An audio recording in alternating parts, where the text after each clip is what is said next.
Hello guys, आज मैं एक वचन को लेके आई हूँ। ये वचन सोचने वाली बात, वचन क्या कह रहा है कि वचन का हेडलाइन यही है कि दोस्त ना लगाओ। कहते हैं कि जब दोस्त लगाते तो क्या होता है, इसके बारे में वचन आज क्या कहता है उसके बारे में हम जानते हैं। आइए हम वचन को समझिए, परमेश्वर क्या कहते हैं इन वचनों के द्वारा। दोस्त मत लगाओ तो तुम पर भी दोष ना नहीं लगाया जाएगा। दोषी ना ठहराओ तो तुम भी दोषी नहीं ठहरा जाओगे। क्षमा करो तो तुम्हें भी क्षमा किया जाएगा। मतलब कि पहले ही वचन में लिखा पड़ा है कि अध्याय 6 लूका 6 का लिखा पड़ा है 37 पद। इसमें क्या लिखा है, परमेश्वर ने लिखा है कि दोष ना लगाओ। मतलब कि जब हम किसी को दोष लगाते हैं तो इससे क्या होता है, हम पे भी कोई दोस्त लगाता है। क्यों? क्योंकि हम किसी कहते हैं कि 5 उंगलियां 5 उंगली के बराबर नहीं होती है। तो कहते हैं जब एक उंगली तुम्हारे पास खा करता है इसकी तो 4 उंगली हमारे पास आती है। फॉर एग्जाम्पल दे रही हूँ। तो वैसे ही जब मैं दोस्त आप पर लगाऊंगी तो क्या होगा, कल को दोस्त आप भी हम पे लगाओगे। क्यों? क्योंकि हम जो करते हैं वही हमें मिलता है। ऐसा करना, जैसा फल वैसा हो उसको, वैसे जैसा पेड़ वैसा फल मिलता है। जो हम करेंगे उसका फल वैसे ही मिलेगा। तो परमेश्वर हमें बता रहा है कि दोस्त ना लगाओ और क्या होगा, तो तुम भी दोस्त नहीं लगाया जाए। जब हम दोस्त लगाएंगे तो हम पे दोस्त लगेगा, जब नहीं लगाएंगे तो हमें दोस्त से नहीं उठा सकता है। क्यों? क्योंकि ऐसा करने से हमें क्या होता है।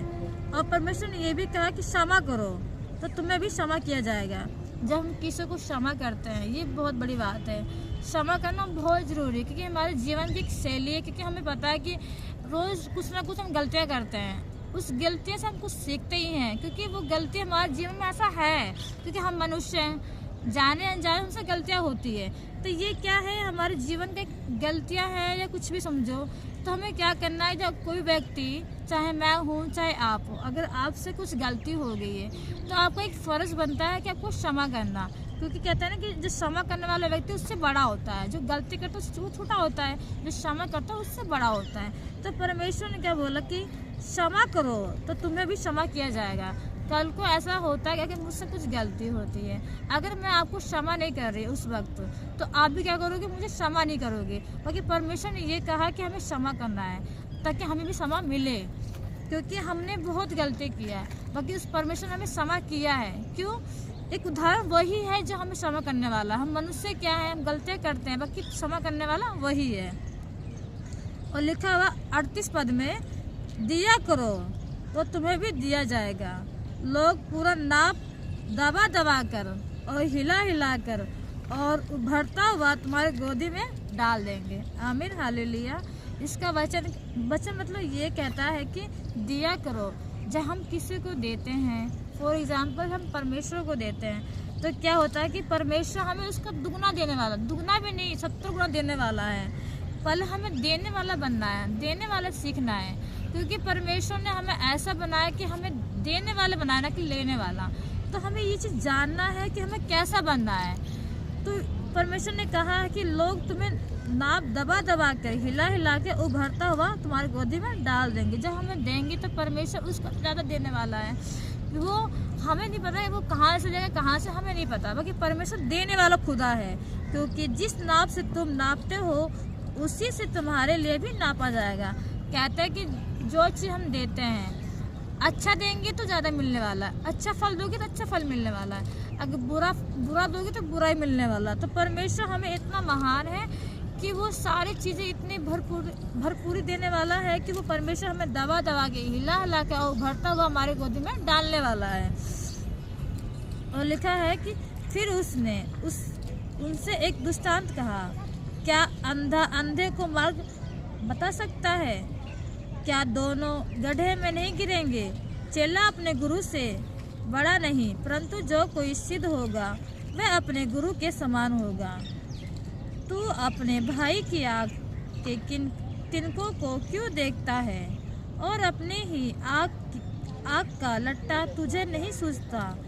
तब जब तू अपने ही आँख का लट्टा नहीं देखता तो अपने भाई से कैसे कह सकता है, हे भाई ठहर जा, तेरी आँखों से तिनके को निकाल दूं। इसका मतलब ये है, अगर हम कुछ गलती करते हैं, उस गलती को हम स्वीकार नहीं कर रहे हैं, तो हम कैसे बोल सकते हैं कि हमारे भाई ने उस गलती किया, हम उसके आंखों के तिनकों को देख रहे हैं। क्यों? क्योंकि पहले हम सुधरें तो हम किसी को सुधार सकते हैं। फॉर एग्जाम्पल, अगर मैं बिगड़ी हूँ, मेरे अंदर वो सारी खूबियाँ नहीं है, अगर हम बेविचार कर रहे हैं, हम चोरी कर रहे हैं, झूठ बोल रहे, सारी खूबियाँ हमारे अंदर वो चीज़ें हैं, सामने वाले व्यक्ति को बोलती भाई तू वो मत कर, तो हम कैसे बोल सकते हैं? क्योंकि वो तो बोलेगा तो भाई तू ऐसा है तो हम क्यों ऐसा बोलें। तो पहले ये बात तो है, पहले हम सुधरें तब किसी को सुधारें, तब किसी को बताया कि हाँ भाई ये मत कर।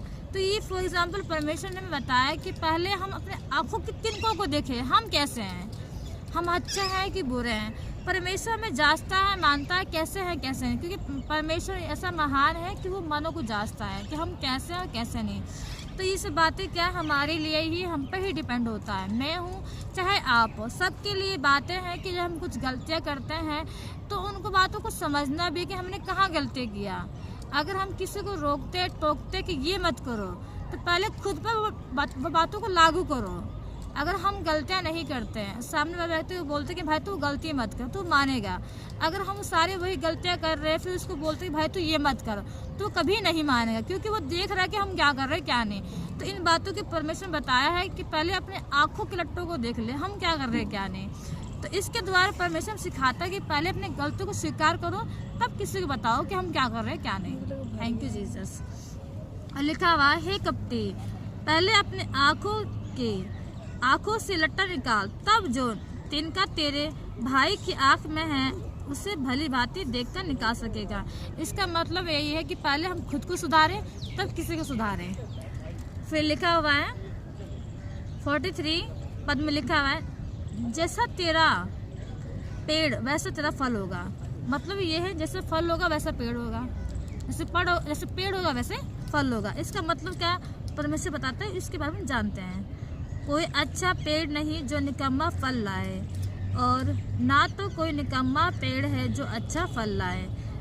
हर एक पेड़ अपने फल से पहचाना जाता है, क्योंकि लोग झाड़ियों से अंजीर नहीं तोड़ते और ना झड़बेरी से अंगूर। भला मनुष्य अपने मन के भले भंडार से भली बातें निकालता है, और बुरा मनुष्य अपने मन के बुरे भंडार से बुरी बातें निकालता है, क्योंकि जो मन में भरा है वही उसके मुंह में आता है।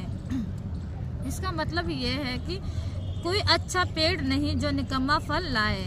मतलब यही है कि फॉर एग्जाम्पल, अगर नीम का पेड़ है तो उसमें नीम का पेड़ में क्या वो आम का फल हो सकता है क्या? फिर केला या फिर कोई अलग प्रकार का कोई ऐसा फल नहीं हो सकता, क्योंकि उसके पेड़ से जानते हैं इसको फल कौन सा होगा। तो उसी प्रकार हम निकम्मे हैं, हम परमेश्वर के सम्मुख क्या है निकम्मे हैं, हम कुछ भी काम नहीं करते, हम ऐसे पड़े हुए हैं। तो क्या है, ऐसा भी नहीं बनना, निकम्मा फल नहीं बनना, हमें ऐसा बनना कि जो फल लाए। हमारा जीवन ऐसा बनना चाहिए कि जो हमारे द्वारा लोगों का जीवन बचे, ऐसा जीवन बने ताकि हम कहीं भी जाए तो हमारा एक उदाहरण बन सके कि हम ऐसे लड़के ताकि लोग कह सके हाँ दीदी मुझे आपकी तरह बनना है। तो ऐसा फल बनना है, ऐसा बनना है लोगों के सामने कि हम अच्छे हैं, तो हमारे द्वारा लोग ऐसा बने। तो हमें निकम्मा पेड़ नहीं बनना जिसका फल नहीं होता, हमें ऐसा बनना जो फल अच्छा होता है और बहुत फैलता है, ऐसा पेड़ बनना है। बाकी परमेश्वर ने बताया कि क्योंकि ऐसे क्या होता है, जब ऐसे बनते हैं तो क्या होता है, लोग ऐसे ही देख के करते हैं। तो हमें अपने फैमिली में क्या करना है, पहले अच्छा पेड़ बनना है, ताकि हम क्या करें, अपने फलों के द्वारा और फल बढ़ा सके, ताकि हमारे द्वारा और लोग बच सके। तो परमेश्वर हमें अपने हर वचन से सिखाता है, मतलब एक एक वचन परमेश्वर एक सत्य है कि कैसे हमें चलना है। इसकी सारी बातें क्या है, परमेश्वर की एक सत्य बातें है कि हमें कैसे चलना है। हर बातें हमें यहाँ से सीख मिलती है कि हमारे जीवन को कैसे बिताना, हमारा मन कैसे होना चाहिए, हमारा जीवन कैसे होना चाहिए, हमारी आंखें कैसे होती है, बातें कैसे होती है, सारी बातें परमेश्वर इन वचनों के द्वारा हमें सिखाता है। क्योंकि कहते हैं कि अच्छा और बुरा हम पर डिपेंड है, अगर जैसे हम करेंगे वैसे उसका फल मिलेगा। अच्छा करेंगे तो अच्छा फल मिलता है, बुरा करेंगे तो बुरा फल मिलेगा। तो परमेश्वर हमें सिखाता है कि उसके पेड़ की पहचान उसके फल से होती है। अच्छा पेड़ होगा तो अच्छा उसका फल होगा, अगर निकम्मा पेड़ होगा जिसमें कोई फल ही नहीं होता तो उसके कोई वजूद ही नहीं है, उसको कोई पूछता ही नहीं है। इसलिए इस बात को हमें बहुत ज़रूरी हमारे जीवन में लागू करता है कि हमें कैसे बनना और कैसा नहीं। आशा करती हूँ कि आपके वचनों के द्वारा परमेश्वर आशीष दिया होगा, आपको समझ आया होगा ये वचन तुमसे क्या कहता है क्या नहीं। बाकी परमेश्वर आप सबको आशीष दे और इस वचन को जितना हो सके आगे बढ़ाइए, शेयर करें, लाइक करें, कमेंट करें और आशीष पाएं। आमीन। हालेलुया। सभी को जय मसीह।